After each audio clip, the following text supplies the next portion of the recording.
Limbah ini merupakan berbagai hasil sisa suatu usaha dan atau kegiatan manusia, di mana erat kaitannya dengan pencemaran, karena limbah inilah yang menjadi substansi pencemaran lingkungan suatu wilayah. Maka dari itu, pengolahan limbah sangat dibutuhkan agar tidak mencemari lingkungan secara berkepanjangan. Limbah ini terbagi menjadi 3 jenis berdasarkan jenis senyawanya, yakni adalah limbah organik, limbah anorganik, dan limbah B3. Limbah anorganik ini sudah menjadi perbincangan yang cukup besar, diantaranya yakni permasalahan limbah plastik yang sudah menjadi isu global yang cukup parah di dunia ini, di mana pada abad ke-20 ini produksi plastik sintetis di seluruh dunia mencapai 130 juta ton per tahun. Lalu, bagaimana kondisi di Indonesia itu sendiri? Di Indonesia, limbah plastik total selama tahun ini sudah mencapai 6,8 juta ton, di mana 625.000 ton ini berakhir di lautan. Kondisi penumpukan limbah plastik ini menjadi karena limbah plastik baru dapat terurai setelah 50-100 tahun dan bisa lebih panjang lagi menjadi 300-500 tahun jika tidak terpapar matahari. Selain memiliki kondisi daur ulang yang lama, plastik ini memiliki kandungan kimia yakni PET dan HDPE, yang dimana jika dibakar akan menghasilkan sebuah racun, yakni namanya dioksin, berbau pekat dan mencemari lingkungan sekitar, di antaranya kondisi tanah, air tanah, tanaman, serta makhluk hidup di sekitarnya. Maka dari itu, mulai hari ini jangan bakar limbah sampah plastik lagi ya. Lalu, bagaimana kita dapat meminimalisir plastik jika tidak boleh dibakar? Tenang, kita ada solusinya. Mari olah plastiknya dengan EcoBrick.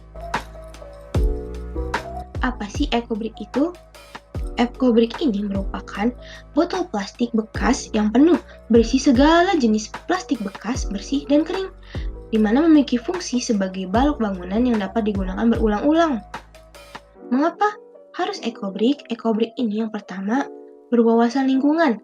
Plastik terbuat dari petrokimia, bahan kimia ini tidak cocok bagi ekologi. EcoBrick mengamankan plastik dan CO2 dari biosfer. Yang kedua, penggunaannya berkelanjutan, di mana fungsinya bukan untuk menghancurkan sampah plastik, melainkan untuk memperpanjang usia plastik-plastik tersebut dan mengolahnya menjadi sesuatu yang berguna yang bisa dipergunakan bagi kepentingan manusia di setiap kegiatannya.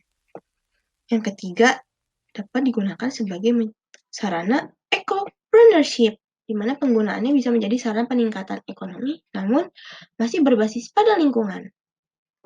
Lalu, terdapat standar-standar yang perlu dipenuhi dalam proses pembuatan EcoBrick. Yang pertama, terdapat kebersihan. Setelah dilakukan pemilahan plastik, dilakukan pencucian plastik jika perlu.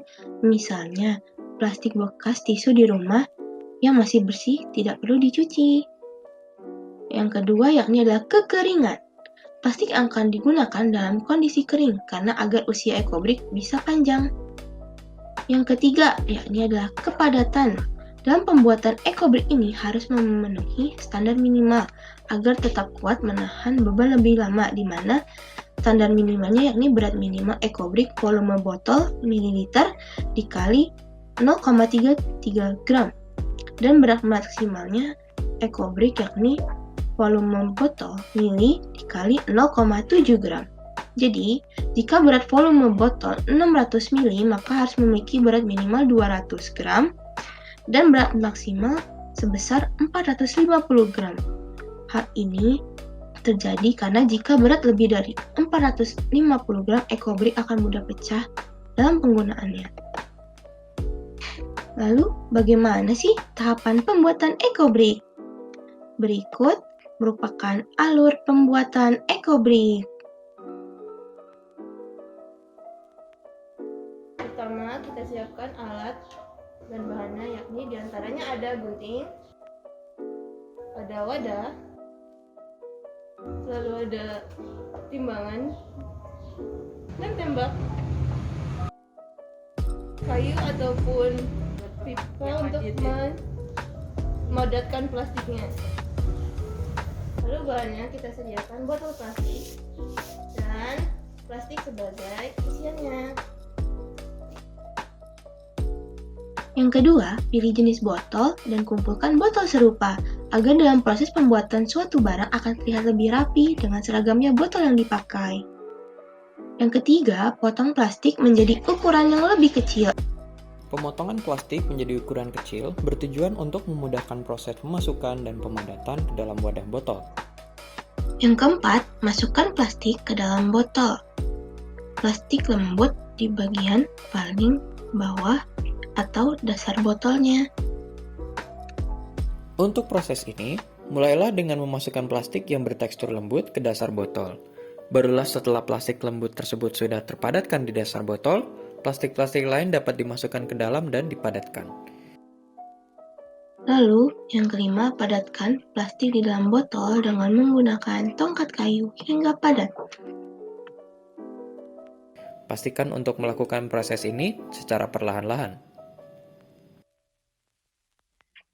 Yang keenam, selalu timbang hasil padatan EcoBrick. Kegiatan ini paling tepat jika dilakukan pada saat kita telah melakukan setengah kegiatan pemadatan di dalam botol EcoBrick ini untuk melihat apakah teknik pemadatan kita ini sudah benar atau belum. Saat terbaik untuk menimbang EcoBricks ini adalah ketika plastik yang telah dipadatkan telah mencapai tingkat setengah botol. Bila setengah botol plastik tersebut tidak menemui target berat, maka proses pemadatan harus diulang kembali. Setelah dilakukan pemadatan hingga mencapai standar EcoBrick, dapat dilakukan penyimpanan EcoBrick di wilayah yang tidak terkena sinar matahari. EcoBrick pun siap untuk digunakan. Setelah dilakukan pembuatan EcoBrick, lalu apa saja sih yang dapat dilakukan dengan EcoBrick? Produk-produk hasil EcoBrick diantaranya yakni ada pengganti batu bata, yang kedua ruang terbuka hijau, dan yang ketiga yakni modular. Pengganti batu bata ini dapat menghemat biaya pembangunan dengan adanya penggunaan EcoBrick. Yang kedua yakni adalah ruang terbuka hijau, di mana dalam prosesnya menggunakan pasir lempung dan EcoBrick pun dilapisi jerami agar lebih tahan lama. Dan yang ketiga yakni ada modular. EcoBrick juga dapat disusun menjadi struktur modular yang kokoh dengan cara ditempel menggunakan lem yang kuat. Di antaranya ada modul segi 6, modul segi 3, 19 botol, dan 12 botol.